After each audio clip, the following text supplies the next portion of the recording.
반갑습니다. 경북 노예주간으로 하는 모임에는 일단 제가 처음 온 거라서 너무 설레이는 마음으로 이렇게 왔는데요.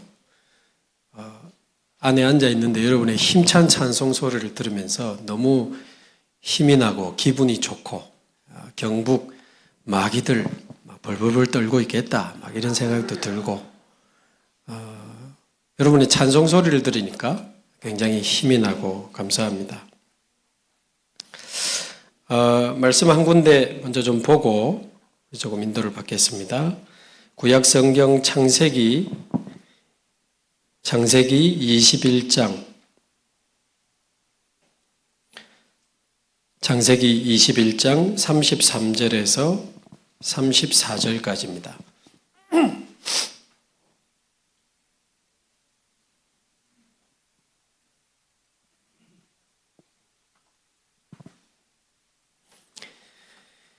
(21장) 33절에서 34절까지 두 절만 함께 봉독하겠습니다. 아브라함은 브엘세바에 에셀나무를 심고 거기서 영원하신 하나님 여호와의 이름을 불렀으며 그가 블레셋 사람의 땅에서 여러 날을 지냈더라. 아멘. 저 개인적으로는 저희 교회에서 지금 창세기를 쭉 주일마다 읽어 나가면서 아브라함의 그 여정을 묵상하고 있는데요. 그 바로 다음 장에 나오는 창세기 22장에는 여러분 잘 아시는 대로 하나님이 아브라함을 시험하시는데 아들을 번제로 바쳐라. 그런데 모리아 산에서 실제로 아들을 하나님께 바치려고 하는 중에 하나님께 믿음을 인정받고 여호와 이레의 응답을 체험하게 되는 유명한 내용이 나오지 않습니까? 옛날에는 이 창세기 22장을 보면서 야, 아브라함 대단하다. 대단한 믿음을 가졌구나 하고 그냥 덮었어요. 근데 창세기 앞에서부터 쭉 읽어 나오면서 그게 아니구나. 아브라함이 대단한 게 아니고 사실 아브라함이 75세 때 부름받아가지고 지금 100세가 됐는데 아브라함이 25년 동안 한 거라고는 흔들리고 불신앙하고 사람 의지하고 머리 쓰고 그거밖에 없었거든요. 사실은. 그러나 하나님의 은혜로 잘한 거 하나 있는데 그럼에도 불구하고 가는 곳마다 단을 쌓고 여호와의 이름을 불렀던 그 12장부터 보면 가나안에 도착하자마자 단을 쌓고 애굽에 내려갔다 와서 베델에서 또 단을 쌓고 헤브론으로 옮겨가지고 또 단을 쌓고 오늘 여기 그랄 땅에서 에셀나무 심고 또 여호와 이름 부르고 흔들리고 불신앙하고 머리 쓰고 사람 의지하고 그거밖에 안 했지만 그래도 하나님의 은혜로 가는 곳마다 단을 쌓고 모든 상황 속에 단을 쌓아서 흔들려도 단을 쌓고 불신앙에도 단을 쌓고 망신당해도 단을 쌓고 계속 단을 쌓고 여호와 이름을 불렀는데 결과적으로는 아브라함이 아니고 하나님이 이 아브라함을 24, 25 영혼의 제자가 되게 하셨구나. 그런 결론이 저는 나와지더라고요. 아브라함이 잘한 게 아니고 하나님이 그 모든 문제와 사건 속에 흔들리고 불신앙하고 때로는 넘어지는 그 과정 속에서 하나님은 아브라함에게 24, 25 영혼의 제자의 축복을 누리게 하셨어요.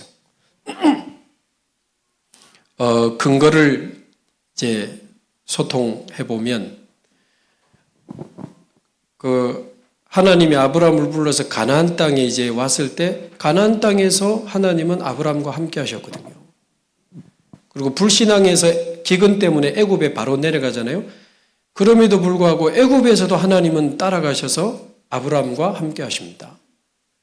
다시 깨닫고 베델로 돌아왔는데 베델에서도 함께 하시고 장막터를 헤브론으로 옮겼는데 헤브론에서도 함께 하시고 99세 때 이제 1년만 기다리면 아들 태어나는데 분명히 얼마 전에 하나님이 천사들과 같이 나타나서 1년 뒤에 이맘때에 아들 태어날 거다. 그전에는 시기는 말 안 해줬거든요. 태어날 거다. 내 씨를 줄게. 근데 99세 때는 내년 이맘때 태어날 거다. 이름까지 이삭이라고 해라. 다 하고 갔거든요. 조금만 참으면 되는데도 불구하고 또 그랄로 내려가 버리잖아요. 그랄은 블레셋 사람들이 사는 땅입니다. 그럼에도 불구하고 하나님은 그랄에까지 찾아가서 아브라함과 함께 하십니다. 그러니까 자기는 흔들리고 불신앙하고 늘 인본주의 쓰고 있는데 하나님은 날마다 24 자기와 함께 하셨음을 25년 동안이나 아브라함은 체험을 한 겁니다. 성삼위 하나님은 내가 어떤 상황에 있다 할지라도 나와 함께 하시는구나. 그렇게 하갈까지 집어넣으면서 불신앙하고 인본주의 있었던 자기 아내 사라, 끝까지 하나님은 사라를 설득해 가면서 믿음을 주시면서 이 여정을 이어가시니 나와 함께 하시는 정도가 아니고 내 아내와도 함께 하시고 결국 다른 남자가 이 사라를 못 건드리게 하면서 순수한 이 언약의 혈통 이삭이 태어나게 하시니 나와 내 아내와 내 후손까지 말하자면 하나님은 나와 함께 하시고 하나님은 우리와 함께 하시는구나. 그리고 내가 흔들리고 불신앙하고 머리 썼지만 그 모든 것을 합력하여 선을 이루게 하시는 불신앙에서 그랄 땅에 내려갔는데 그랄 땅에 브엘세바 교회를 세웠거든요. 에셀 나무를 심고 거기서 여호와 이름을 불렀습니다. 제가 볼 때는 브엘세바 교회를 세웠어요. 실수했는데 그걸 축복으로 다 바꾸셨어요. 가나안 땅의 축복을 그랄 땅에 우리말로 말하면 이 그랄 땅에 지교회를 세운 겁니다. 모든 것을 합력하여 선을 이루시는 하나님이구나. 이게 25년 동안 믿어진 거 아니겠습니까? 하나님은 나와 함께 하시고 우리와 함께 하시고 모든 것을 합력하여 선을 이루시는구나. 이게 딱 믿어진 겁니다. 위드, 임마누엘, 원네스가 믿어지는 시스템이 아브라함 속에 만들어진 거죠. 아브라함이 잘 믿은 게 아니고 25년을 통해서 하나님은 나와 함께 하시는구나, 우리와 함께 하시는구나, 내가 언약의 여정 속에 있다면 모든 것을 합력하여 선으로 언약의 성취로 다 바꾸시는구나. 나와 함께 하시는 위드, 우리와 함께 하시는 임마누엘, 모든 것을 합력하여 선을 이루신다고 하는 원네스, 그게 믿어지는 시스템이 아브라함 속에 만들어진 거 아니겠어요? 그래서 22장에 아들 이삭을 번제로 바치라고 할 때 그걸 믿음으로 통과하고 승리하게 되는 거 아닙니까? 여러분 아시는 대로 번제는 일단 칼로 찔러서 죽입니다. 그 피를 뿌리잖아요. 그리고는 칼로 가죽을 다 벗기고 살을 각을 떠서 전부 불태워서 드리는 제사입니다. 차라리 내가 죽는 게 낫지 내 아들을 그렇게 번제로 드리라? 이거는 말도 안 되는 일인데 그거를 믿음으로 통과할 수 있었다? 아브라함의 믿음이 저는 아니라고 봅니다. 그래서 아브라함 속에 위드 임마누엘 원네스의 시스템을 딱 만들어 주시면서 아브라함을 24 제자가 되게 하신 거예요. 성삼위 하나님과 24 동행하는 24 제자가 된 겁니다. 그리고 25 제자라고 하는 의미는 보좌의 능력으로 가는 곳마다 네피림과 흑암을 꺾는 그 축복을 누리는 제자가 25 제자 아닙니까? 24시까지니까 25시는 없잖아요. 그건 하나님의 시간이요, 보좌의 시간이요, 하나님이 역사하시는 시간이 25기 때문에 25 제자라고 하면 보좌의 능력으로 흑암을 이기는, 네피림을 꺾는 그 능력을 말하는데 여러분 아시잖아요. 창세기 12장에 기근을 쳐다보고 애굽으로 내려갔는데 애굽이 네피림 국가입니다. 우상 숭배하는. 애굽의 바로 왕은 신입니다. 네피림이에요.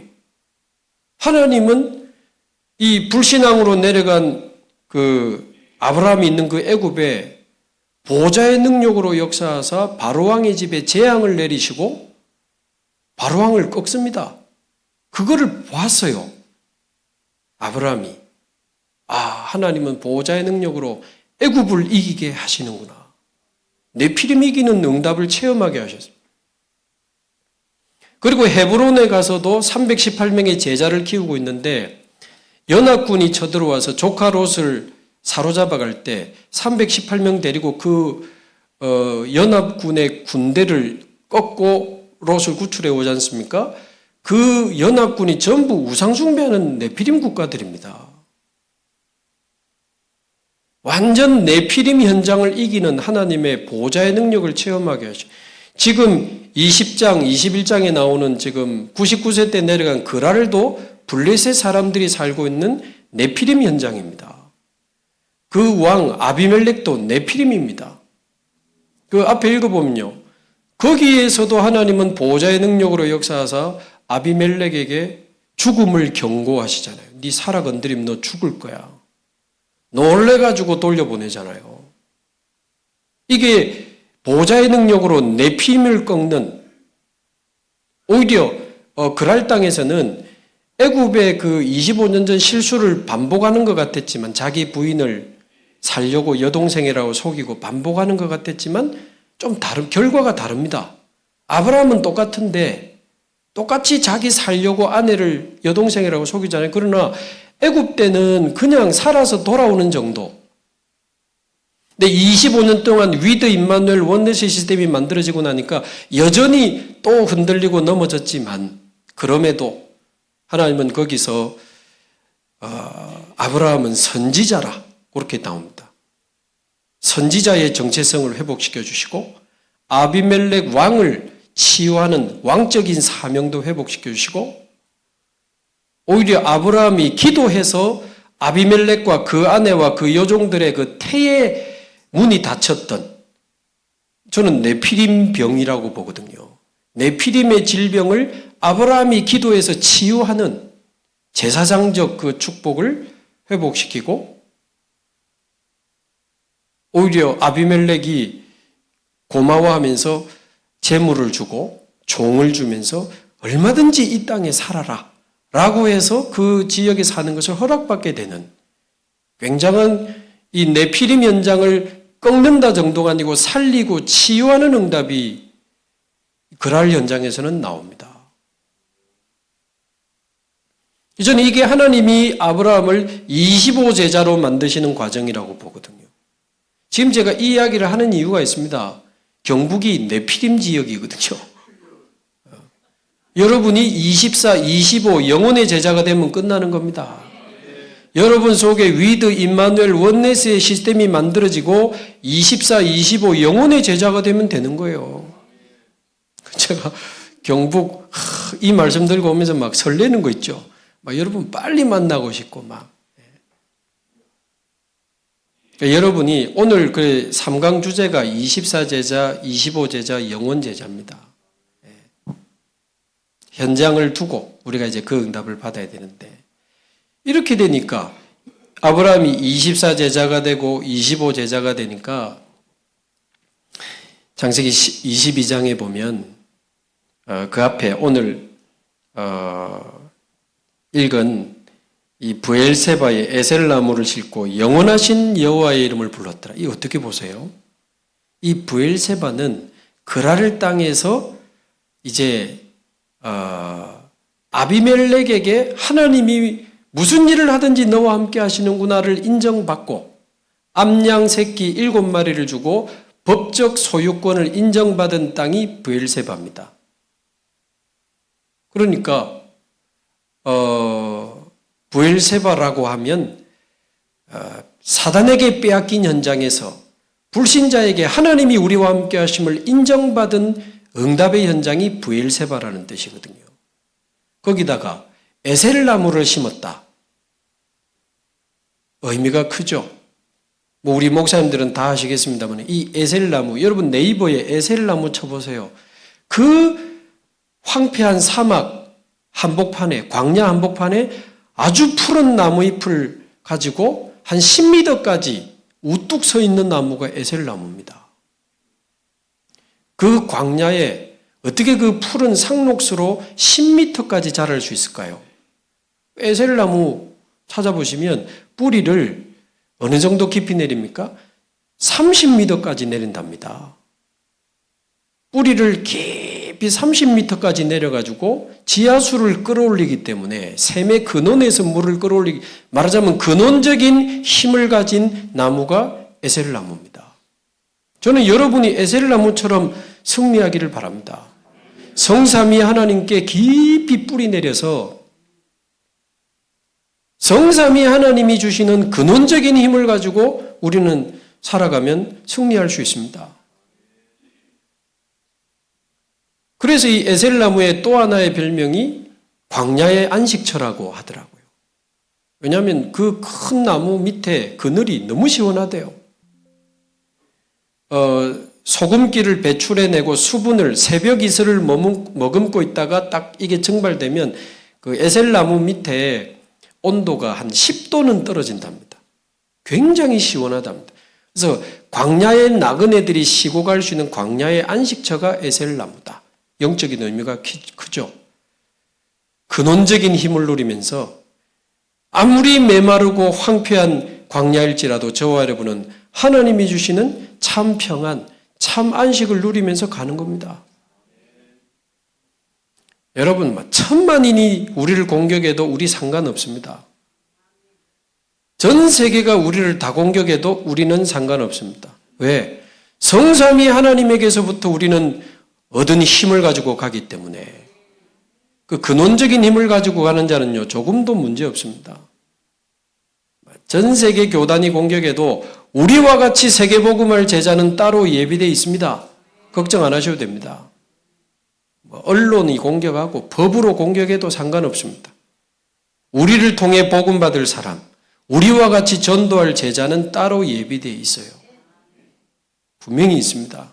저희 교회는 작년 그렇게 공격하는 중에 더 많이 성장했습니다. 작년에 86명 등록했습니다. 올해 20명 지금 이번 주까지 등록했습니다. 그러니까 상관없이 우리와 같이 전도 운동할 제자는 따로 예비되어 있어요. 그래서 이 근원적인 힘을 가지고 광야의 안식을 누리면서 또 제가 에셀나무를 찾아보니까요.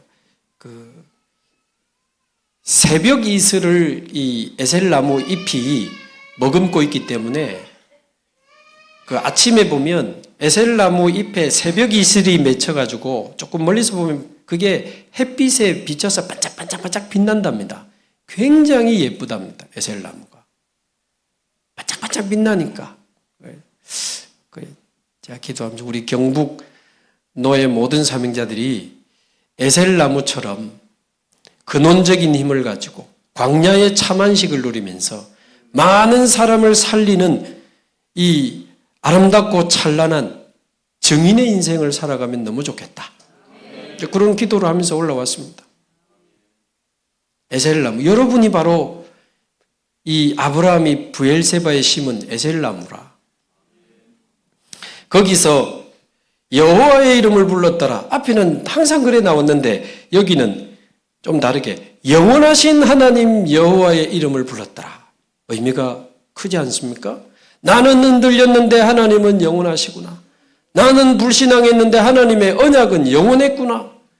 나는 날마다 머리 쓰고 돌아다니는데 하나님은 영원하신 보좌의 능력으로 이 언약을 결국 이루셨구나. 100세 때 아들을 주시고 언약을 이루어 가시는 걸 보면서요. 하나님이 아니요. 영원하신 하나님 여호와의 이름을 불렀더라. 그러니까 창세기 22장에 모리아산에서 이삭 앞에 흔들리지 않는 믿음의 모습과 눈빛으로 아들 이삭에게 영원한 믿음을 전달한 거 아니겠어요? 아버지가 자기를 찌르려고 하는 그 순간에 분명히 이삭과 아브라함의 눈은 마주쳤을 겁니다. 딱 찌르려고 하는 순간에 안 마주칠 수가 없지. 이삭은 그 아버지의 눈빛을 잊을 수 있겠습니까? 불안한 눈빛이 아니고 조금 더 흔들리지 않는 그 믿음의 눈빛을 이삭은 보고 배웠을 겁니다. 잔소리를 배운 게 아니고 흔들리지 않는 이 아브라함의 모습과 하나님이 번제할 어린 양은 친히 준비하시리라 믿음의 말과 흔들리지 않는 그 믿음의 눈빛을 이삭은 보고 영원한 믿음을 전달받은 영원한 제자가 된 거죠. 그래서 아브라함은 영원한 믿음을 전달하고 이삭이라고 하는 영원한 제자를 남기는 영원 제자의 응답을 받은 사람이다. 이 믿음을 전달받은 이삭은 아시는 대로 늘 광야에서 묵상하는 기도의 사람으로 자라고 100배의 열매, 100년의 응답을 받고 셈의 근원적인 응답을 받고 아무도 따라올 수 없는 르호봇의 응답을 누리는 영원한 제자가 됐거든요. 제가 과장이면 과장이라고 하시고 억지면 억지라고 나중에 찾아오십시오. 제가 볼 때 하나님은 아브라함을 25년 동안 25, 24, 25 영혼의 제자로 만드셨어요. 그것도 위드 임마누엘 원네스가 믿어지고 누려지는 그 시스템을 가진 24, 25 영혼의 제자. 이번에 노예 캠프는 현장 안 가고 이제 우리의 영적 망대를 다시 세우는 집중훈련으로 제가 한다고 들었는데 다음엔 또 현장 가야 되겠죠. 그럼 이번에 하나님 가장 원하시는 게 뭘까? 난 아무리 기도해도 위드 임마누엘 원네스의 시스템을 가진 24, 25 영혼의 제자로 우리가 세워지는 거다. 아이고, 설명 좀 길었습니다. 오늘 주제 설명했습니다. 주제. 결박을 많이 하시기 바랍니다. 제가 2-3시간 할 수도 있습니다. 처음 와가지고 할 말이 많아가지고. 자, 그래서 오늘 첫 번째 강의 제목은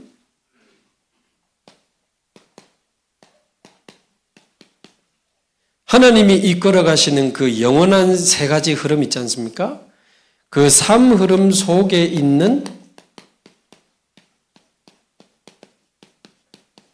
24 제자입니다. 저와 여러분이 이 응답을 정말 누리게 되기를 바랍니다. 단순히 은혜 받겠다 오신 분들이 아니고 전도하고 싶어서 그리고 경북복음화 하고 싶어서 오신 분들이라고 제가 알고 있습니다.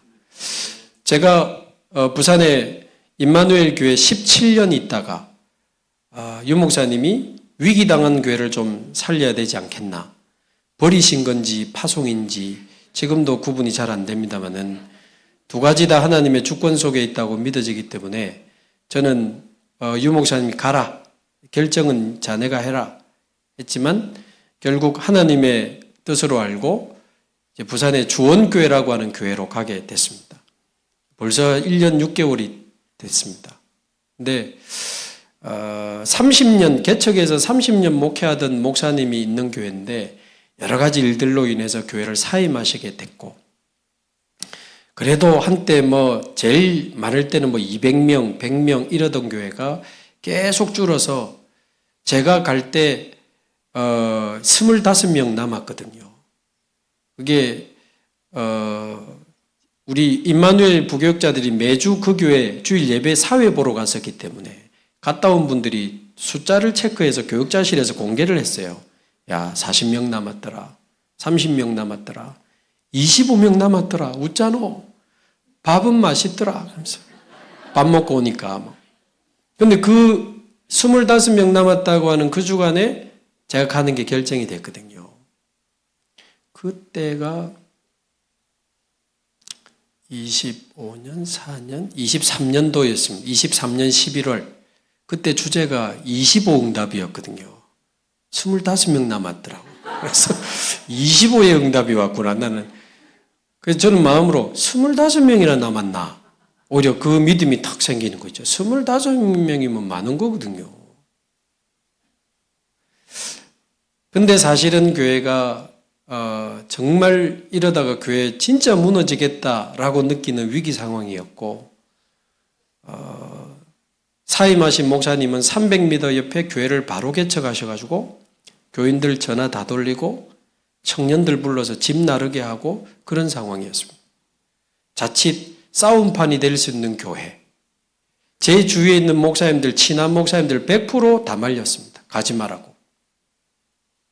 근데 아무리 기도해도 가야 되겠는 거 있죠. 저희 집사람이 그 교회 출신이거든요. 거기서 고등학생 때, 대학생 때, 청년까지 있다가 전도인이 돼가지고 어린이 사역, 대학 사역까지 하던 이제 상황이었는데 저하고 결혼하면서 이제 나왔단 말이에요. 제가 그 교회를 잘 알죠. 30년 동안. 이번 사건이 아니고 몇 번 큰 사건들이 있어 왔던 교회이기 때문에 결국 교회가 이렇게 되는 거 보면서 막 그 소식을 듣고는 저도 모르게 눈물이 자꾸 나는 거예요. 집에 있다가도 갑자기 눈물 나고 운전하다가도 눈물 나고 이게 지금 갱년기가 왔나 싶을 만큼 아니 가고 안 가고 그런 말 자체가 없을 때 자꾸 눈물이 나는 거예요. 마음 같아서는 막 별거 아니지만 당장 달려가서 뭔가 힘을 보태고 싶은 정말 이 좋은 복음 가지고 도대체 왜 이러나 말이죠. 이 중요한 전도운동 이 정도 남겨주려고 우리가 30년을 버티면서 왔나.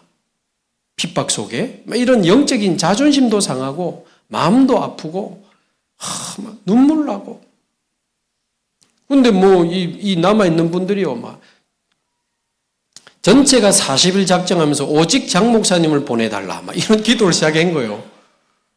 나는 꿈도 안 꾸고 있는데 유 목사님께 말씀을 드리고 유 목사님이 몇 주 기도하시더니 저만 가겠다 하면 가는 게 좋겠다 이런 이야기를 하시게 된 거죠. 그래서 이거 하나님이 하시는 것 같다. 분명히 제가 유 목사님 면전에서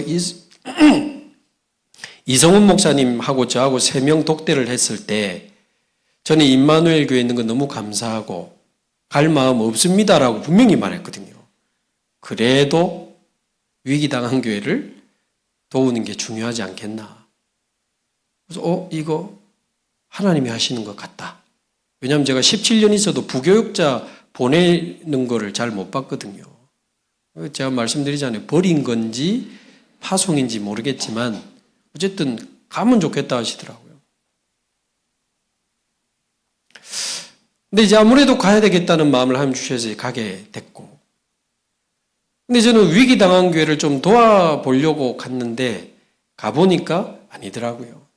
남아있는 25명의 성도님들이 너무 귀하고 대단하고 특별한 분들은 없었지만 끝까지 위기 속에 믿음을 지키고 교회를 지키기 위해서 남아있는 분들이니까 위기 속에 믿음을 지킨 분들 아닙니까? 얼마나 감사합니까? 저도 가면서 임마누엘 교회 유일하게 제가 같이 가자 한 여자 전도사님이 한 분이 있습니다. 제가 15년 정도 지켜보고 제가 추천해서 전도사님 된 분인데 제가 붙인 별명이 행복한 전도자라.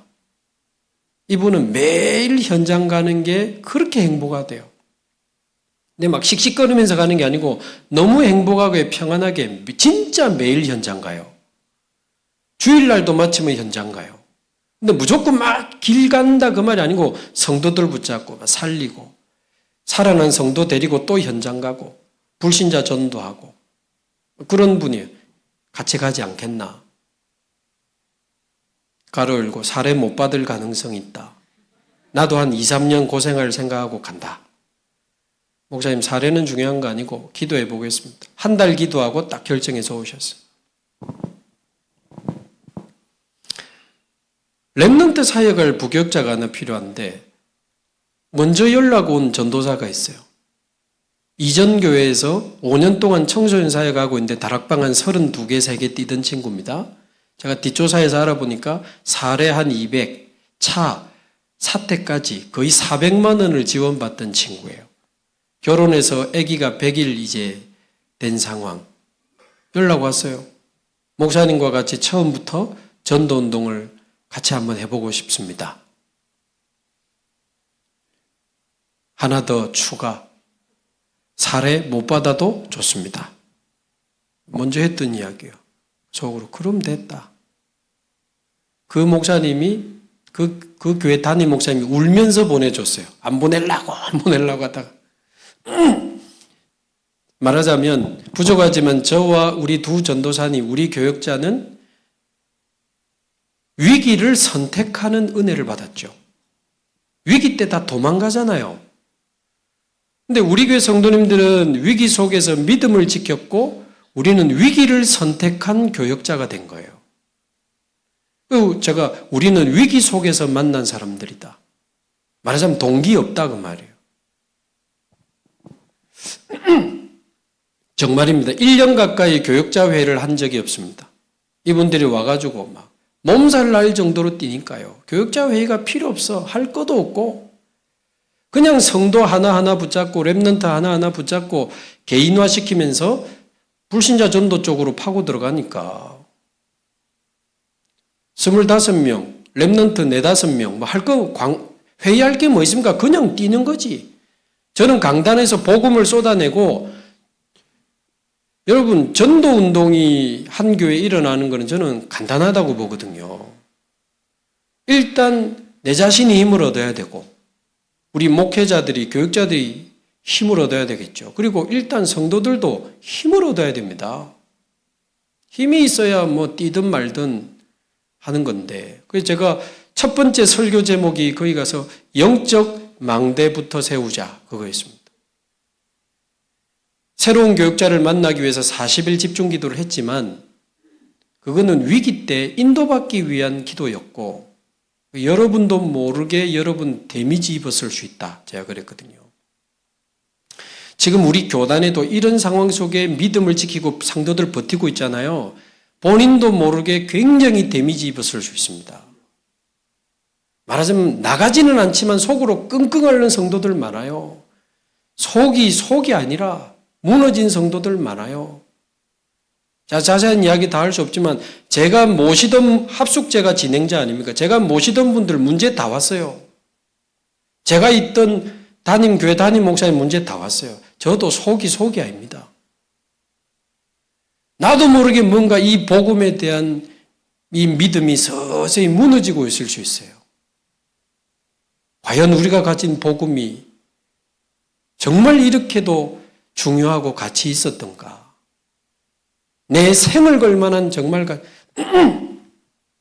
얼마 전에 어떤 대구 지역에 집사님 한 분이 줌으로 기도해야 하는데 울먹울먹하면서 이야기하대요. 30년 다락방 하신 여자 집사님이 이런 상황들 보면서 에라 모르겠다. 그래도 나는 여기 있을래. 에라 모르겠다. 그래도 나는 여기 있을래. 그 마음이래요. 근데 한 주, 한 달, 2달 지나는데 점점 말라 비틀어져 가는 자기 영적 상태가 보이면서 너무 힘들다면서 우시더라고요. 그 말이 여러분 이해되십니까? 있기는 있는데 자기 영은 점점 말라가고 있는 거예요. 그러면서 뭐라는지 아세요? 은혜 받고 싶어요. 진짜 은혜 받고 싶어요. 무슨 말이지요? 말씀도 안 들리기 시작하고 앉아있긴 앉아있는데 영이 점점점 무너지고 있는 거예요. 무슨 캠프입니까? 우리의 영이 살아나야 되는 건데.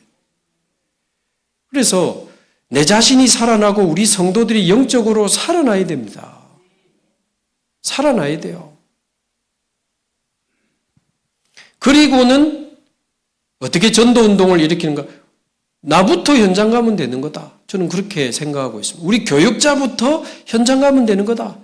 무슨 역사 얼마나 일어나고 안 일어나고 상관없이 그냥 현장 가면 됩니다. 열매 상관없이 현장 갔다 온 교육자의 메시지와 훈련은 다릅니다. 현장 갔다 온 이 교육자의 이 살아있는 가슴에 거기서 나와지는 메시지와 포럼들은 성도들의 죽은 영을 살리고 잠자는 마음을 깨우거든요.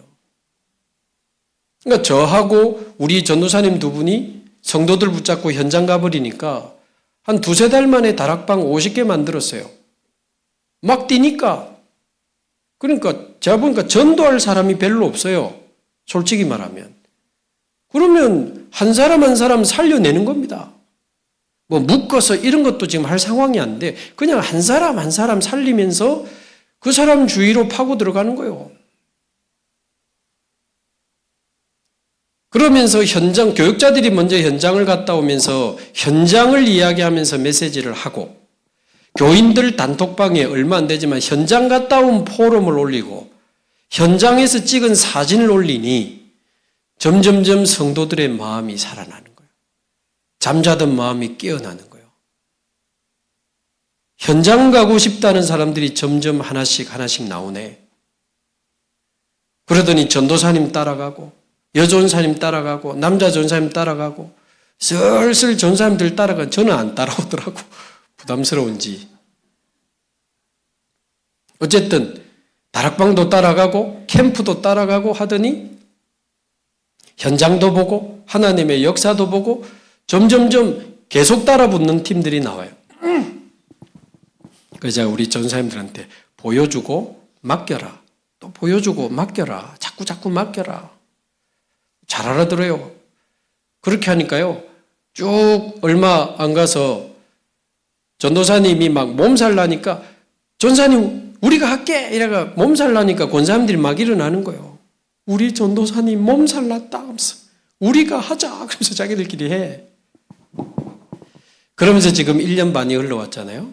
제가 지난주까지 다시 통계를 한번 정리해 보니까 현재 저희 교회 다락방이 개인 다락방 포함해서 87군데 있더라고요.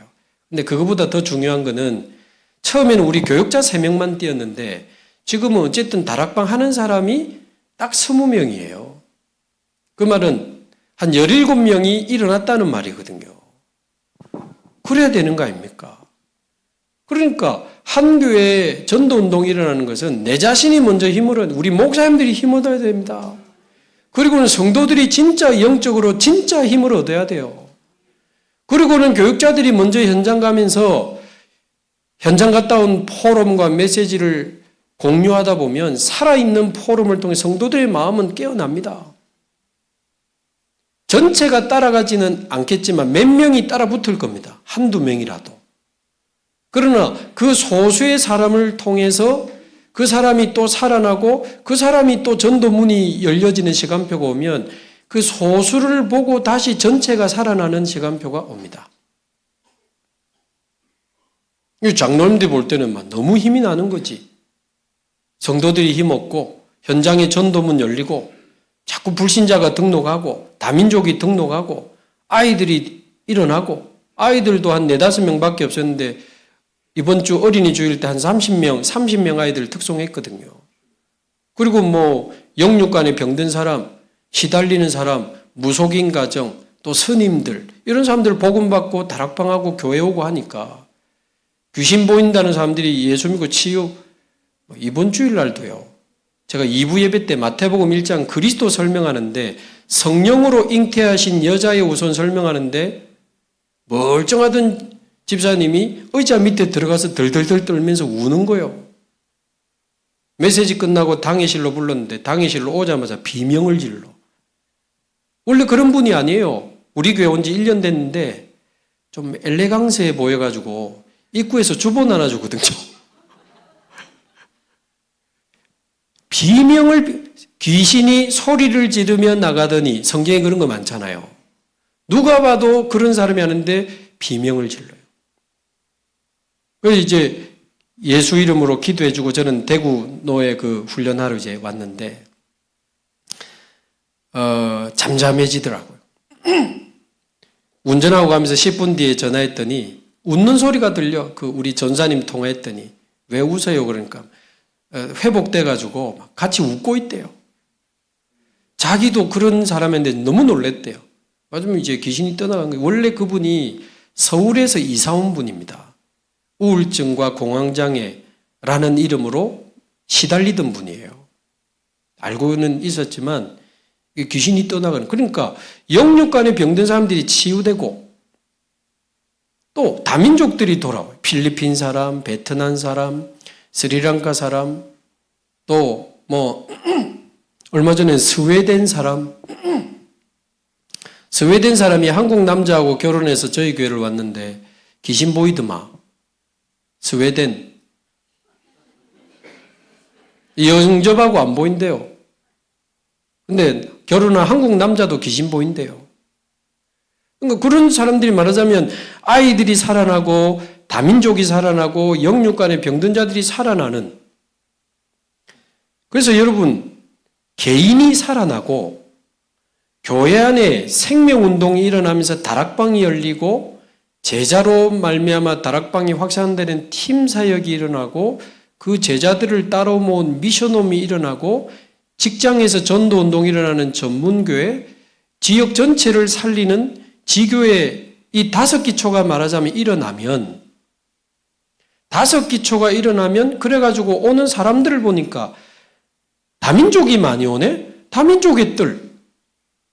병든 사람들이 영육간에 병든 사람이 치유의 뜰. 아이들이 오네 렘넌트의 뜰. 5기초가 일어나면 3가지 뜰을 만드는 것은 쉽고 되어진다 그 말입니다. 근데 강단에서 3가지 뜰을 만들어라니까 그래 저거다. 마치 돌파구를 찾은 것처럼 무리하게 뭘 막 해서 장소도 없고 프로그램 만들어가지고 다민족의 뜰 무리하게 해야 돼요. 되어지지 않는 무리한 힘을 쏟아 부어야 돼요.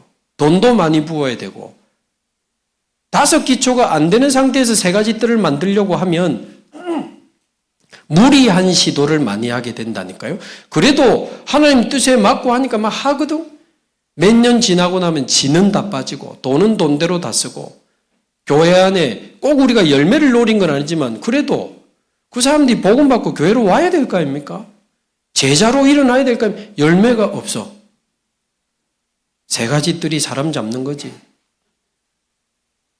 근데 개인이 살아나고 5기초가 되어지면 3가지 뜰이 만들어지고 237로 연결되게 되어 있습니다. 연결되게 되어 있습니다. 요즘은 저희 교회 지금 나라별 24기도팀이 만들어지고 있거든요. 너무 뜨거워서 제가 지금 어제도 자제시키는 중. 인도 선교 24기도팀, 방글라데시 24기도팀, 돌아오는 주일은 중국 선교 24기도팀. 자기들끼리 막 해가지고 막 24 합니다. 237로 가는 거죠. 억지로 만들면 그거 힘듭니다. 지속도 안 되고. 그래서 이런 흐름 속에 저와 여러분이 한번 오늘 하루 종일 하나님 앞에서 기도하시면서 기준도 아니고 모델도 아닌 미천한 저의 말을 듣고 뭐 제 이야기를 여러분이 따라갈 필요는 없잖아요. 그래서도 안 되고 저는 그냥 작은 증인으로 선 거고 우리가 하나님의 말씀에 맞는지 확인하면서 정말 이번에 중요한 언약을 붙잡고 우리 경북의 모든 사명자들이 위드 임마누엘 원넷에서 줄여서 위오 아닙니까? WIO. 위오 시스템을 가진 24, 25 영혼의 제자로 일어나게 되기를 바랍니다.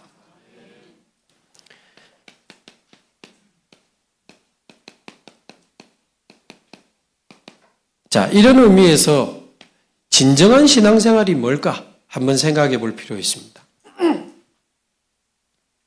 저희 교회 어떤 우리 다락방 교회 목사님의 아들이 저희 교회 다니고 있습니다.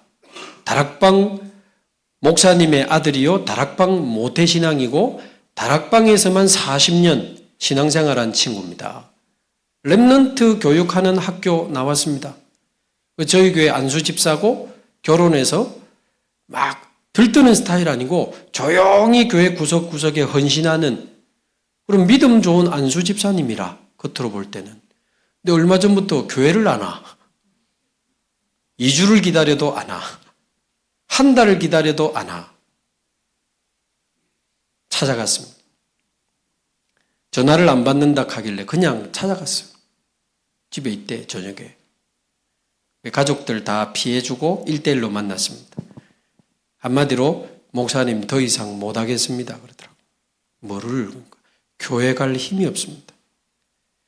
우리 초등학교 2학년 7살짜리 아이들한테도 이야기했대요. 아빠 이제 교회 안 간다고. 못 가겠습니다. 뭐 부부싸움에서 이 막 혈기가 드러났는데 그거는 하나의 드러난 이제 하나의 작은 상황이고 말하자면 자기가 버티던 게 이게 한계가 오고 자기 영적 상태 드러나면서 스스로 막 무너지는 거예요. 그래서 못 가겠다는 거예요, 교회. 30분 이야기하고 맨 마지막에 뭐라는지 아세요? 그리스도가 안 믿어진답니다.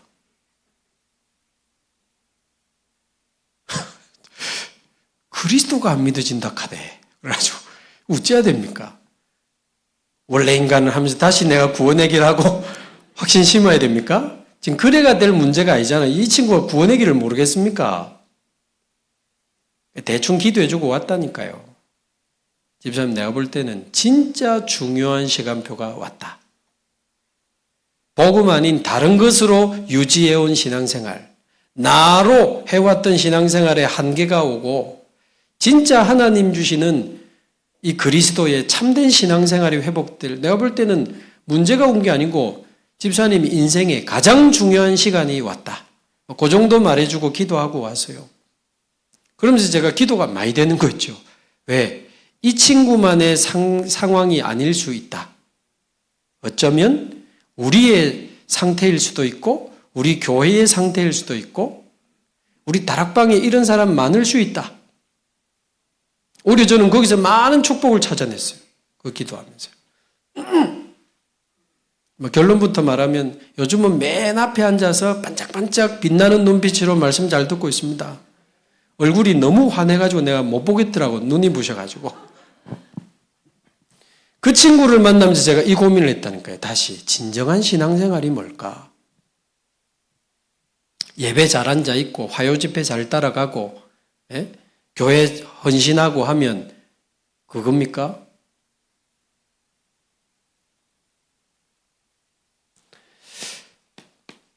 제가 내린 결론은 사람 앞에서 하는 것 말고 하나님 앞에서 진정한 나의 영적 상태를 발견하는 것부터 진짜 신앙생활은 시작되는 거다. 특히 모태신앙들이요.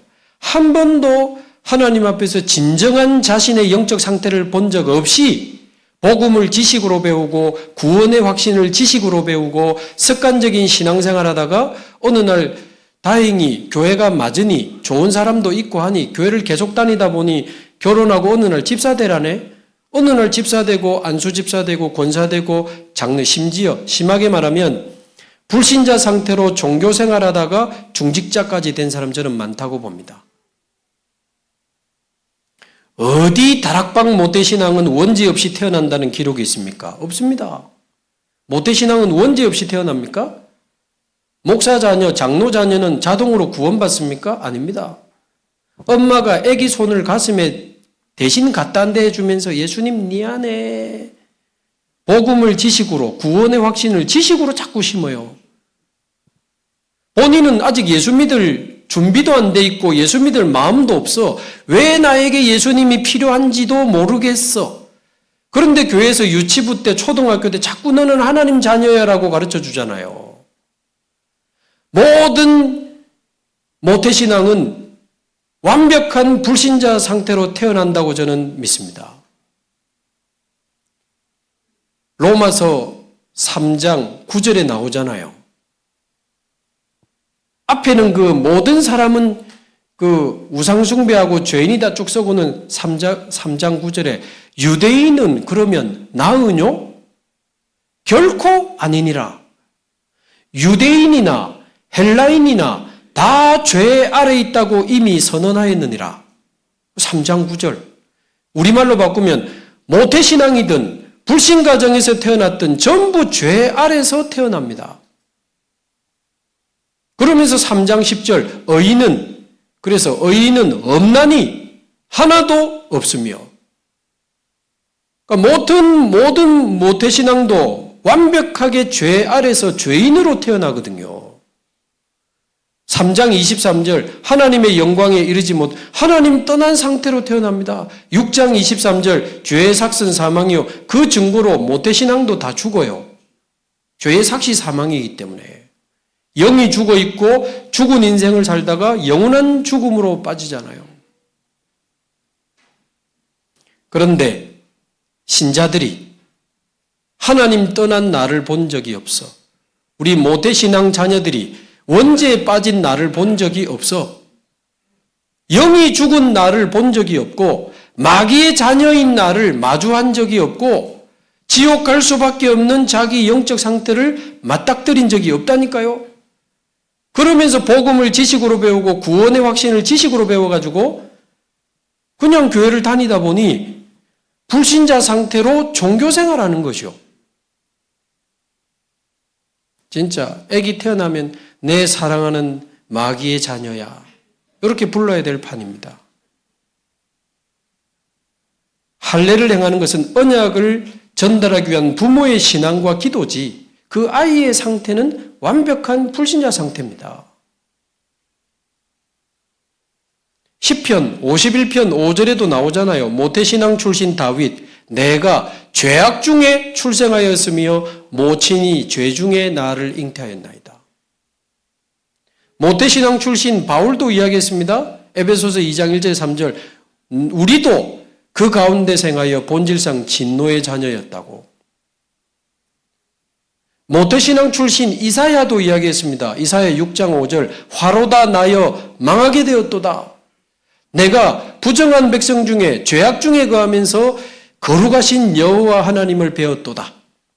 말하자면 하나님 앞에서 자기 영적 상태를 봐버린 거예요.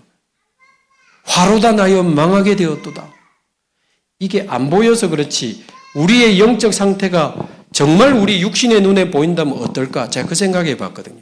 너무 무섭고 징그럽고 더러울 것 같아요. 하나님 떠난 원죄에다가 지금까지 지은 자범죄가 꽈득해. 뒤에 마귀가 씩 웃고 나를 지옥으로 끌고 가네. 진짜 하나님 앞에서 내 영적 상태 봤다면요. 벌벌벌 떨 수밖에 없습니다. 이게 발견이 돼야 우리는 그리스도가 필요한 사람이 되거든요. 그래서 내가 아담의 후손이구나. 내가 창세기 3장에 빠져 있었구나. 그래서 나에게는 여자의 후손으로 오신 그리스도가 필요하구나. 내 안에 있는 원죄를 끝내기 위해서는 그래서 예수님의 그 십자가의 보혈이 필요했던 거구나. 나를 위해 여자의 후손으로 오신 거고 나의 죄를 해결하기 위해 십자가에 죽으신 거고 나의 죽은 영을 살리시기 위해 그분이 친히 부활하셔서 영원한 생명으로 부활하시고는 생명의 성령으로 내 안에 오신 거구나. 그러니까 이 그리스도의 십자가가 나를 위한 십자가로 믿어지고 나를 위한 부활로 믿어지고 그래서 그분이 내 안에 나의 생명으로 오신 거구나. 그리스도가 나의 그리스도로 믿어지는 거죠. 그래서 하나님 앞에서 나의 영적 상태를 발견하고 그리스도로 우리의 죽은 영이 살아나야 됩니다. 그리스도로 우리의 죽은 영이 살아나고 오래된 우리 영적 상태가 치유되고 이제는 그 무엇도 상관없는 죽음도 상관없는 오직의 영적 상태로 살아가는 것이 진정한 신앙생활 아니겠습니까? 제가 내린 결론입니다. 진정한 신앙생활이 뭐냐? 하나님 앞에서 나의 영적 상태를 발견하고 그리스도로 영이 살아나고 오래된 각인 뿌리 체질의 그 잘못된 영적 상태 치유받아서 이제는 그 무엇도 상관없는 오직의 영적 상태로 살아가는 것이 진정한 신앙생활이다. 그래서 제가 그 교회 안 나오는 그 집사님 이거 설명했어요. 목사 자녀라고 원죄 없냐? 목사 자녀로 태어나면은 자동으로 구원받나? 아니야. 나도 너도 완벽한 불신자 상태로 태어났는데 그 상태를 발견하지 못하고 복음을 지식으로 듣고 렘넌트 가르치는 학교 출신 종교생활 네 영혼 가장 깊은 곳에 뭐 들어있는데 하나님이 안 믿어지는 거예요. 그리스도가 안 믿어지는 거예요. 뭐 이야기 너무 길게 할 수는 없습니다만은 서론이니까 서론 가지고 자꾸 시간 간다. 그러나 네 영혼 가장 깊은 곳에 그래서 너의 영적 상태를 봤다면 그래서 그리스도가 너의 영혼 가장 깊은 곳에 생명의 주로 오셔야 되는 거예요. 그래서 제가 메시지 때 그래서 내 영혼 가장 깊은 곳에 주 예수여 오시옵소서. 이 메시지를 했는데요. 그거를 적어가지고 계속 기도하는 거예요. 하나님을 떠나 원죄에 빠져 사단에게 사로잡혀 영이 죽어 있는 나에게 영원한 생명으로 빛으로 오신 주 예수여 내 영혼 속에 오시옵소서. 내 안에 생명으로 빛으로 오시옵소서. 본인이 계속 기도하는 거예요. 점점 살아나는 거예요. 다시 바로 안 와도 된다 했거든, 교회. 근데 본인이 그 다음 주부터 바로 교회 왔어요. 뒤에 앉아있더니 점점 앞으로 와. 요즘 맨 앞에 앉아있어요. 새로 신앙생활하는 것 같대요. 새신자 같은 마음이 든대요. 그러면서 요즘 말씀이 들리기 시작하고 이 담배가 뭐 그냥 많이 봐줘서 기호품이 될 수 있지 않겠어요? 그러나 술도 잘 쓰면 음식이 되고 약도 되고 뭐 긍정적 효과도 있거든요. 근데 제가 설명을 다 할 수는 없지만 그런데 술이 영적 문제가 될 수 있다. 담배가 영적 문제가 될 수 있어. 그리고 남자 한 번씩 우할 수 있잖아요. 이 혈기와 그게 영적 문제에서 와질 수 있다. 그걸 제가 자세히 설명을 했거든요. 술이 문제가 아니고 담배가 문제가 아니고 그걸 하고 있는 그 사람의 상태가 더 중요해. 영적으로 비어있는 사람이 술을 통해서 담배를 통해서 뭐가 긍정적인 효과를 얻어지면 자꾸 의존하게 돼. 의존. 또 술 먹고 또 담배 피우고 영적인 공허함이 있는데 마음에 이 외로움이 있는데 자꾸 술로 담배로 그거를 의지하다 보니까 나름 도움이 되는 거요. 그러니까 의존성이 생기고 자꾸 하다 보면 내성이 생깁니다. 내성. 말하자면 똑같은 효과를 주려면 더 많은 양이 필요해져요. 더 먹게 되고 더 하게 되고 자꾸 하다 보면 이게 이제 뇌에 딱 각인이 됩니다. 반복되면서 술 먹으면 기분 좋아진다. 담배 피면 스트레스 해소된다. 이게 자꾸 의존성과 내성에 의해서 뇌에 각인되고 더 많이 하게 돼요. 그러다 보면 나중에는 안 하면 안 돼. 거의 자동이요. 우리 집착하게 되고 중독되게 되는 거거든요. 그때는 이제 사단이 귀신같이 알고 찾아옵니다. 그쪽으로 우리를 파고들고 공격하거든요. 그러면 그 사람에게는 술이, 담배가 영적 문제가 될 수 있다. 뒤에 사단이 있는 거다. 여러분, 알코올 중독자가 술 끊으면 이혼 더 많이 하는 거 아세요? 이 정식 통계입니다. 영적으로 비어있는 사람이, 마음이 공허한 사람이 술로 버티고 있는 게 알코올 중독인데 입원시켜서 술을 끊었다. 이상한 사람으로 바뀌어가지고 나옵니다. 그때부터 가계부를 뒤지고요. 왜 시장 갔는데 30분이 더 걸렸나? 니 뭐 했나? 어떤 인간 만나서 핸드폰 꺼내봐. 전화번호 내놔. 이 누구야? 혹시 마트 사장님하고? 여자가요. 낯설고 너무 힘든 거예요. 말하자면 비어있는 상태에서 술로 버티는 사람을 술을 끊게 해버리니까 빈 상태는 그대로잖아. 그러니까 다른 거에 집착을 하는 거예요. 그 빈 마음에 그리스도, 다시는 내 영혼 마음 생각을 빼앗기지 않을 영적인 망대, 보호자의 힘을 가지고 길을 가는 보호자의 여정, 이제 증인의 인생을 살아가는 증인의 이정표, 이거 안 만들어주고 술만 못하게 하고 담배만 끊게 하고 도박만 못하게 한다? 그 빈 마음을 우짤라고.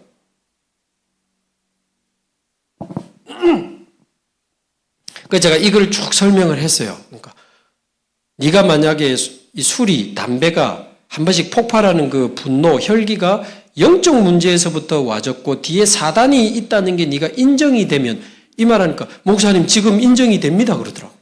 자기는 이렇게 연결되는 걸 몰랐대요. 30년 다락방 멤버가. 근데 제가 보니까 그날 이후로 얼굴에 굉장히 빛이 나요. 여러분, 이게 영적 문제구나. 뇌는 그 한 과정이지 뇌 문제 아닙니다. 그럼 병원 가야지. 영적 문제입니다, 그거.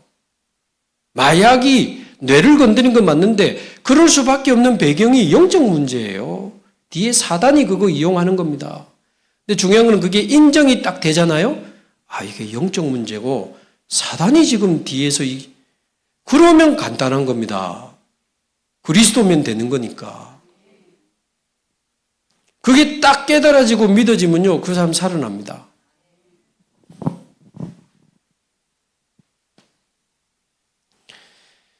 그래서 사람들을 진짜 한 사람 한 사람 개인을 살려야 됩니다. 개인의 영적 상태를 바꿔줘야 돼요.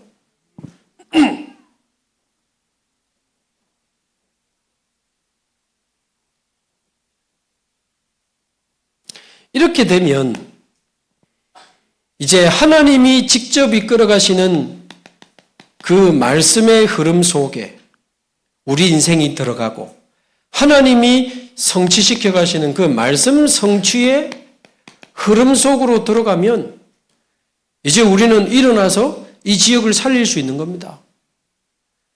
말씀 성취의 흐름 속으로 어느 날 우리가 행복한 기도를 찾아내고 억지로 하는 기도 말고 행복한 기도를 찾아내고 응답하시는 주님을 체험하면서 이 기도 응답의 흐름 속으로 들어가 버리면 우리는 현장 살릴 수 있습니다. 하나님은 날마다 지금도 말씀을 성취하고 계시고 기도에 응답하고 계시고 구원의 역사를 이루어가고 계시기 때문에 근데 문제는 내가 그 흐름 속에 있냐는 거죠. 있으면 되는 겁니다. 그런데 첫 번째 문제는 하나님은 지금도 말씀을 성취하고 계신다고 하는데 나는 아예 말씀이 안 들려 그런 사람이 있습니다. 영어 공부를 시작하려면 레벨 테스트를 받아서 내가 초급인지 중급인지 고급인지를 체크해서 거기서 공부를 시작해야 된다. 맞잖아요. 그러면 이 세 가지 흐름 속에 있는 24제자가 되려면 내가 어디쯤 있는지 확인부터 돼야 된다는 거죠. 그럼 확인하는 포인트가 있어야 됩니다. 아, 내가 어디쯤 있구나. 일단 들려줘야 돼요. 그런데 아예 말씀 자체가 안 들려. 그 사람 보고 자꾸 말씀 성취의 흐름 속으로 들어가집니까? 말씀이 안 들리는데.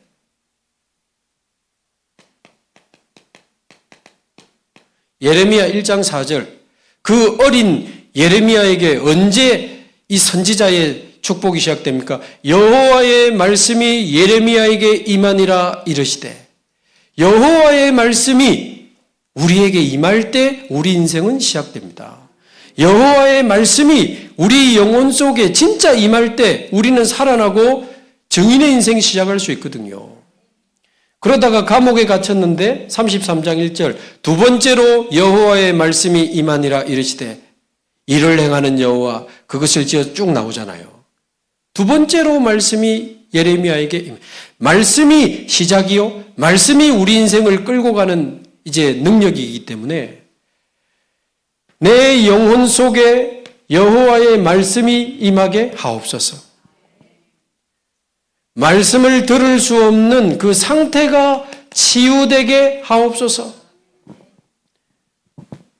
아니 하나님 자녀가 말씀이 안 들린다? 그 영적으로 봐야 됩니다. 영적으로 꽉 막힌 겁니다. 병들어도 한참 병들어 있는 겁니다. 지금. 요즘 이런 사태로 인하여 말씀 안 들린다? 큰일 납니다. 여러분. 자신 있으세요? 얼마 안 가서 완전히 말라 비틀어진 여러분의 영적 상태를 보게 될 겁니다. 저는 이런 상황 속에서도 제가 생각해 신기해요. 말씀이 들려요. 말씀이 들려요. 그건 그거고 하나님 말씀이 토요일에도 들리고 주일에도 들리고 다 들려요. 아니 저 같은 목사가 메신저가 하나님의 말씀을 전달하는 심부름꾼인데 자기가 그 말씀 그대로 완벽하게 살고 전해주면 너무 좋지. 그러나 말씀 전달자가 그 말씀 그대로 혹시 못 산다고 해도 우리는 하나님의 말씀을 기다리고 하나님의 말씀을 붙잡습니다. 우체부가 옷 딱 입고 머리 올빼가고 깔끔하게 편지 갖다 주면 좋지만 세수도 안 하고 눈곱 붙이고 허름한 옷 입고 와도 뭐야 우체국. 좀 그래도 상관없어요. 우리는 편지를 기다립니다. 그래서 언약궤 따라갈 때 상거, 2000규빗 상거를 두고 따라가라 그랬잖아요. 2000규빗이면 약 900m거든요. 900m. 우리 900m에서 서로 보면 전부 멋집니다. 900m 미인, 900m 미남 전부. 왜? 멀리서 보면 다 비슷하거든요. 가까이 가보면 점도 있고 쌍꺼풀도 없고 예를 들면 배도 나오고 언약궤 가까이서 보면 그 흔하디 흔한 조각나무로 만든 나무 박스입니다. 나무 상자요. 이게 우리를 인도한다고? 나 어젯밤에 이 조각목으로 뗄감 떼가 밥 먹었는데 이 언약궤가 요단을 건너게 하고 여리고를 말도 안 되는, 가까이서 보면 속아요. 나는 이래 나와 있으면 우리 자녀들을 통해 세계복음할 건 너무 믿어지는 거 있죠. 언제 안 믿으냐? 집에 가면 잘 안 믿어져요. 좀 일찍 일나라. 세계복음하고 뭐고. 아침에 좀 빨리 일나라. 가까이서 보면 잘 안 믿어져요. 그래서 목사님들 너무 가까이 하는 거 좋은 거 아닙니다. 다가오지 마시기 바랍니다. 가까이 가봐야 인간이고 인간 냄새 나고 비슷해요. 서로 간에 적당한 거리가 좋아요. 제가 무슨 이야기입니까? 말씀 안 들리는 이유들을 빨리 없애야 돼요. 우리는 예수 믿는 사람들 아닙니까? 우리는 그리스도인입니다. 왜 우리가 신앙생활 하는데 뭐가 문제가 됩니까? 우리는 그리스도인인데.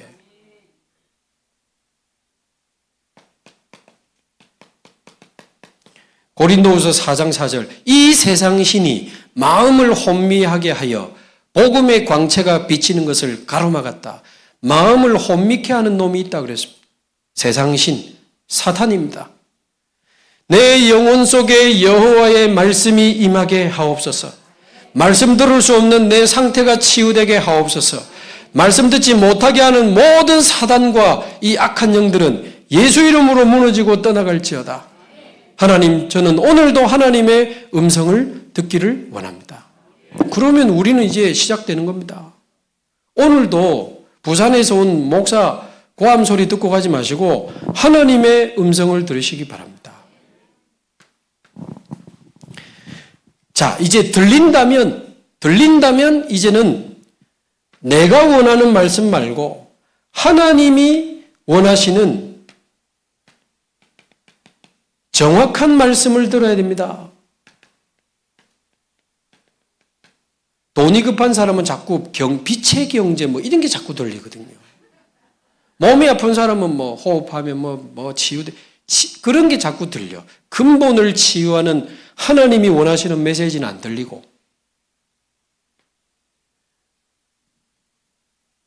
교회 온 게 까맣까 하는데 갑자기 떠나라, 아브라함 떠나라 이런 거 막 들리거든요. 내가 원하는 것만 들려. 우리는 어쩔 수가 없어요. 내가 듣고 싶은 것만 듣는 경향이 우리는 많거든요. 예를 들면 지금 제가 정치 이야기하려고 하는 게 아니고 얼마 전에 윤석열 대통령 탄핵 선고 늦어질 때 민주당도 불안해하고 국민의힘은 완전 난리 났거든요. 이거 거의 100% 기각 아니면 전원일치 탄핵이더만. 자, 지금 정치 이야기하는 게 아니고 그만큼 사람들이 자기가 듣고 싶은 뉴스만 듣는 거예요. 우리가 하나님 말씀도 그래 듣고 있을 수 있습니다. 그러면 안 되고 하나님이 나에게 원하시는 말씀을 듣게 하옵소서. 그렇게 기도만 해도 이제 달라집니다.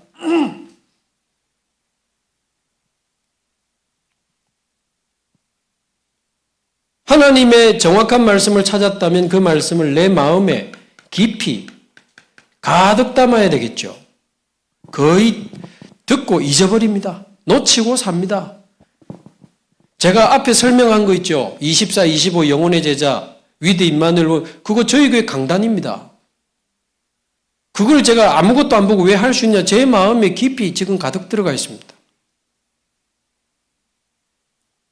아니, 예수님이 만약에 경북노예 캠프를 메시지를 주고 가셨다. 여러분만 녹화된 영상 다시 보지 않겠어요? 예수님이 한 메시지 막 집에 가서 찾아보지 않겠어요? 그래야 됩니다. 주일날 모든 상황에서. 왜? 우리의 모임 가운데 분명히 하나님은 우리에게 말씀을 주시거든요. 근데 하나님의 말씀으로 안 믿는 거예요. 쟤 뭐라 하노? 쟤 맞나 틀리나? 하나님의 말씀을 마음에 깊이 가득 담으려면 다시 듣고 확인하고 묵상하고 이런 과정이 그래서 중요합니다. 그리고는 그 말씀으로 24 하면서 한번 살아가 보셨습니까? 저는 지금 제 마음에 깊이 가득 담긴 그 말씀을 가지고 경북노예 사명자들을 보고 있거든요. 말씀 24가 그 눈으로 모든 사람을 보고 모든 장소를 보고 모든 사건을 보는 겁니다. 경북로에서 왜 나를 오시라고 하지? 24, 25 영혼의 제자 이거 포럼하고 간증하라고 오라 하신 거 아니겠나? 왜 그 말씀을 가지고 모든 만남 사건 장소를 보면 돼요. 그러면 어느 날 내 삶에 말씀이 자꾸 성취되는 걸 보게 될 겁니다. 저는 지금 말씀 성취의 현장에 와 있거든요. 전체가 그렇게 될지는 모르겠습니다만 분명히 소수의 사람일지라도 이번에 완전히 영적으로 새로 시작하고 24, 25 영혼의 제자로 시작하는 분이 있을 거다. 저는 믿기 때문에 말씀 성취의 흐름 속에 저는 지금 와 있습니다. 그거 놓고 기도하면서 왔기 때문에 기도 응답의 흐름 속에 저는 와 있어요. 기도 역시 해라가 아니고 기도할 수 없는 상태를 치유받아야 됩니다. 정확하게 말하면 기도를 안 하고 있는 게 아니고 못하고 있습니다. 제가 볼 때는 못하고 있어요. 하고 싶은데 안 돼요. 왜? 기도할 수 없는 상태에 딱 빠져 있고 잡혀 있기 때문에 기도할 수 없는 병에 걸려 있습니다. 그래서 기도해라, 아침에는 이래해라, 기도문 아무리 나눠줘 보세요. 기도하는지. 기도할 수 없는 상태에 빠져 있다니까요. 그래서 그 상태를 치유하기 위한 특별한 집중의 시간이 필요합니다. 그래서 성경에는 기도를 아주 누리는 내용도 있지만 기도에 힘써라 많아요. 힘쓰니라. 왜? 기도할 수 없는 상태에 빠져 있기 때문에 특별한 집중의 시간을 만들어서 힘써야 됩니다. 하기 싫다면 어쩔 수 없지만 하고 싶은 마음만 있다면 힘쓰는 집중의 시간을 좀 가져야 돼요. 그래서 특별히 40일을 정한다든지 특별 새벽 기도를 내가 정한다든지 매일 밤 내가 말씀 듣고 하루에 한 번 밤에 매일 말씀 듣고 기도한다든지 이거를 한 40일 정도 이렇게 좀 특별하게 정해서 한번 해보세요. 제가 미국에 가서 그 지역에 공무원이 되고 미국 그 주에 도시개발국 부국장까지 올라간 이 한국인 남자분이 어렵잖아요. 어느 날 스트레스 풀려고 카지노를 몇 번 하다가 정신 차려 보니까 공금 9억을 가지고 카지노를 하고 있는 거예요. 카지노에서 신고했어. 이 사람 직업을 볼 때 이 정도 돈이 있을 사람이 아닌데 그래가 조사 나와서 들킨 거예요.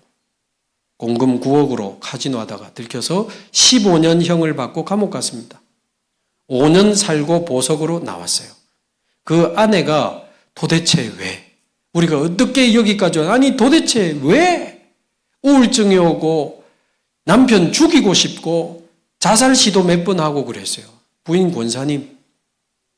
미국에 있던 어떤 우리 여자 장로님이 매일 온라인으로 예배해 주면서 버티고 있는데 어느 날 이 복음을 듣고 말씀을 듣고 모든 사람이 중독자다. 마약을 잡았을 뿐이지 우리는 또 염려하고 또 불신앙하고 또 나로 돌아가잖아요. 나도 중독자구나. 그러면서 이분이 남편한테 말했어요. 나 우울증 오고 당신 알다시피 나 죽고 싶고 당신 죽이고 싶었다. 그런데 이 말씀이 내게 들리면서 내가 살아나니 당신도 말씀 들으면 좋겠다. 남편이 마음문이 열려가지고요. 그럼 그 목사님 내 만나겠다. 이래서 줌으로 지금 한 4, 5개월째 다락방하고 있거든요. 저하고. 근데 처음에는 남편도 지은 죄가 있으니까 부인 따라 억지로 매일 말씀을 하나씩 듣는 거예요. 근데 이분이 나름 굉장히 똑똑한 분이고 자아가 강한 분이에요. 대단한 분 아닙니까? 한국 사람 미국 가서 부국장까지 갔으니까. 전부 막 반박하고 싶고 말도 안 되는 이야기처럼 들리고 막 말씀 들으면 신경질 난대요. 그럼에도 지금 차근차근 지금 몇 달 왔는데 제가 지난주 다락방인데 목사님 말씀 듣는 게 너무 행복합니다. 그러더라고요. 이제는 부인 없어도 출근하면서 차 차 안에서 늘 말씀 듣는데요. 갈 때도 듣고 올 때도 듣고 저녁에는 같은 말씀을 정해서 듣기 때문에 부인하고 그 말씀에 은혜 받은 거 포럼한 돼요. 뭐죠? 말씀 들을 수 없는 상태와 기도할 수 없는 상태가 치유된 겁니다. 그게. 그래서 억지로라도 좀 하셔야 돼.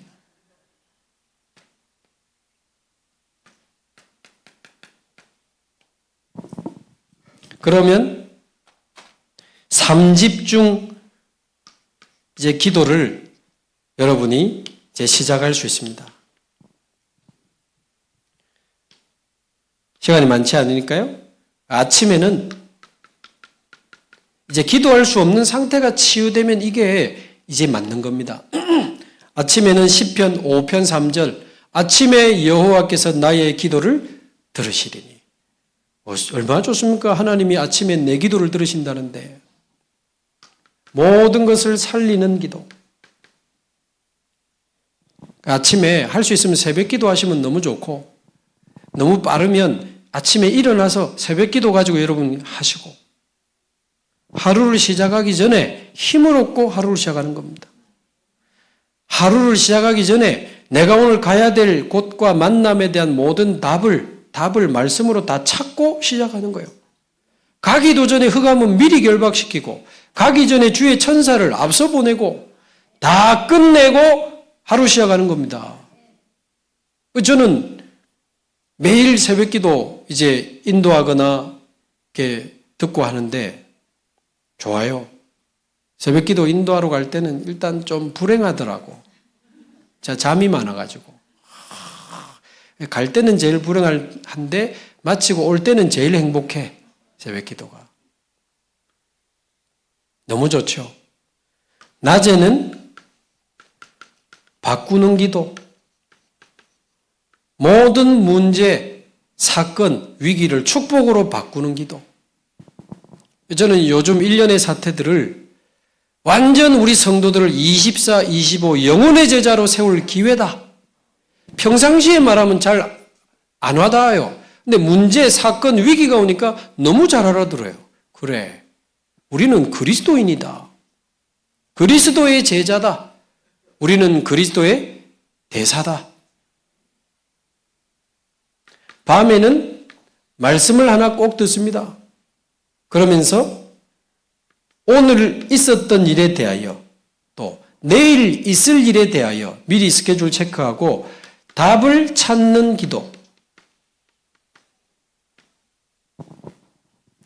제가 어젯밤에 계속 기도하다가 어젯밤에 오늘 1, 2, 3강 제목을 다 결정했거든요. 어젯밤에 경북노예 24, 25 영혼의 제자다. 얼마나 좋습니까? 운전해서 오는 데만 너무 행복한 거 있죠. 막 설레고.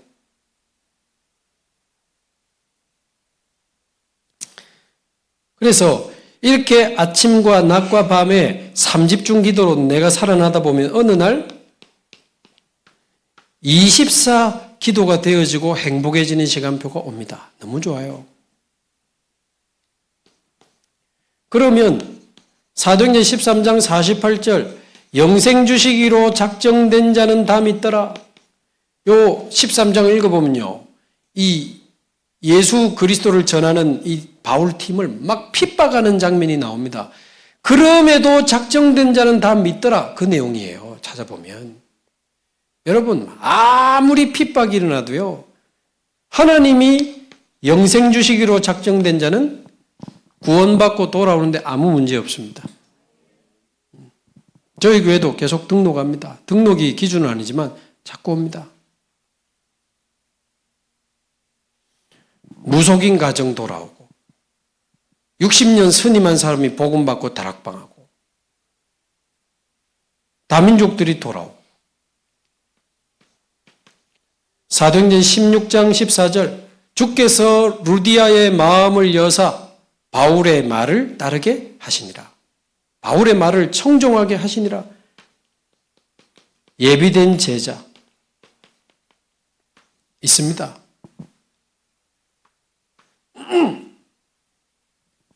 일본에 있는 우리 교회 청년이 하나 있는데 청년 때만 술 먹고 험한 중장비 일을 하면서 너무 무너지고 그랬던 청년인데 한 1년 전에 복음이 부딪히고 이 말씀의 흐름, 자기 영적 상태가 바뀌면서 지금 말씀의 흐름, 기도의 흐름 속에 쭉 들어가고 일주일에 저하고 다락방 하거든요. 줌으로. 제가 줌으로 미국 다락방 5개, 일본 다락방 하나 합니다. 내 친구 이게 슬슬 따라가거든요. 그렇게 그 건설 현장 소장으로 가 있어요. 젊은 친구인데 말씀의 흐름 따라가면서 슬슬 이제 기도 응답 받고 하는 중에 얼마 전에 그 일본에 있는 아는 친구가 연락이 온 겁니다. 도와달라고. 왜?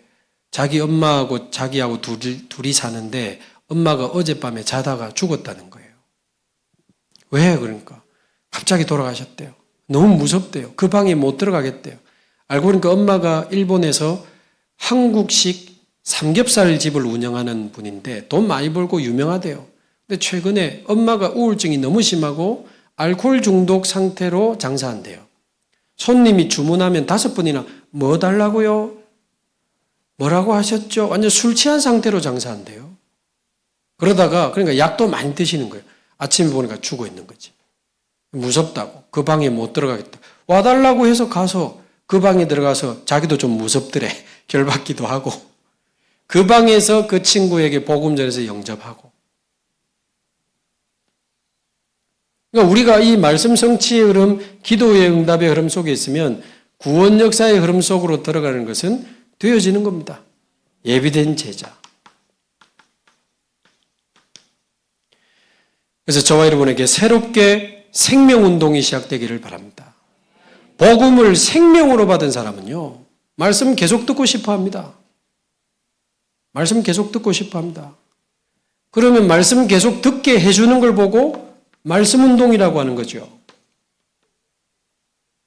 진짜 복음을 생명으로 받은 사람이 말씀을 계속 듣다 보면 이 사람이 영적으로 자라나고 당신이 받은 오늘 이 복음을 또 들어야 될 사람이 당신 주위에 있느냐? 물었을 때 많이 나옵니다. 그러니까 복음을 생명으로 받은 사람은 영접하자마자 기도 부탁하는 사람도 나오잖아요. 우리 동생, 우리 어머니. 한 분이 우리 권사님 남편인데 완전 불신자, 엘리트 불신자인데 예수 영접하더니 영접 기도 끝나자마자 자기 동생 부탁을 해요. 엘리트인데 도박 중독이라고. 같이 기도하다가 동생 구원받았습니다. 자기 어머니 80년 불교 대장. 근데 어느 날 어머니 다리 다쳐가지고 부산에 제가 매주 예배 인도하는 병원으로 일부러 입원을 시켰어, 부산에. 토요일 날 제가 예배 인도하는데 휠체어에 앉아가지고 인상 팍 쓰면서 왔더라고요. 그날 예수님 구주로 영접하고 끝나고 예수님 어디냐 보니까 자기 안에 있대요. 하나님 딸 되신 거 축하합니다. 그러니까 감사하다. 매주 토요일 날 와서 막 박수 치면서 찬송합니다. 헤어질 때 저보고 뭐라는 줄 아세요? 목사님 사랑합니다. 자기 자녀들 중에 시의원도 있어요. 자녀들 다 모아놓고 나는 이제 예수 믿고 하나님 자녀다. 제사 끝, 제사 없애고 지금 소천하셨어요. 그분을 통해서 그분의 가정의 말씀운동, 가문의 말씀운동이 나더니 직장에서도 다락방이 됐거든요. 직원 3명이 예수 영접하고 조장 역할 하다가 이제 그 사람이 사역자로 합니다. 그분이 사역자로 다락방을 인도하는데 물건 갖다 주러 왔던 다른 회사 직원이 그럼 뭐 하세요? 우리 성경 공부한다. 저도 참여해도 됩니까? 됩니다. 그럼 다음 주부터 진짜 다음 주에 왔는데 한 명 더 데리고 왔더래요. 그 다락방에서 예수 영접하고 그분이 사역자로 선다는 것은 제자로 선 거죠. 그래서 생명운동, 말씀운동, 제자운동이 일어나게 되기를 바랍니다. 여러분 개인에게, 여러분 가정에, 직장에, 우리가 사는 지역에 생명운동, 말씀운동, 제자운동에 이 되어지는 하나님의 그 구원의 역사가 우리 경북 땅에 새롭게 시작되기를 바랍니다. 그러면 24, 이 증인의 흐름 속에 살아가는 게 얼마나 행복한지 모릅니다. 여러분 결박 기도를 많이 하셨는지 지금 딱 12시입니다. 그래서 그리스도로 나의 영적 상태를 바꾸고 24 말씀 성취 기도 응답 이 구원 역사의 흐름 속에 들어가는 겁니다. 그렇게 되면 결론적으로 하나님은 24 말씀을 성취하시고 24 기도에 응답하시고 24 구원의 역사를 이루고 계신데 문제는 내가 하나님을 향하여 24 할 수 있는 영적 시스템이 없는 게 문제입니다. 하나님은 24, 요 세 가지를 하고 계신데 내가 이 속에 있지 않고 하나님의 24 속에 나의 24가 있고 맞아지면 되거든요. 근데 하나님과 24 함께 할 수 있는 시스템이 없는 거야. 그래서 이런 내용들 잘 참고하셔서 두 번째 시간에 조금 한번 부족하지만 제가 어떤 시스템을 가지고 신앙생활 하는지 좀 말씀을 드리겠습니다. 기도하겠습니다. 하나님 감사합니다. 절대 불가능 속에 있는 우리를 그리스도로 말미암아 살리시고 치유하시고 영원한 하나님의 흐름 속에 있는 24 제자로 우리를 부르시니 감사합니다. 하나님의 24 속에 우리의 인생이 있게 하옵시고 하나님의 24 속에 나의 24가 있게 하셔서 삶얼음 속에 있는 24 제자로 생명운동, 말씀운동, 제자운동에 그 되어지는 하나님의 역사를 보는 증인들이 되게 하옵소서. 예수 그리스도의 이름으로 기도합나이다. 아멘.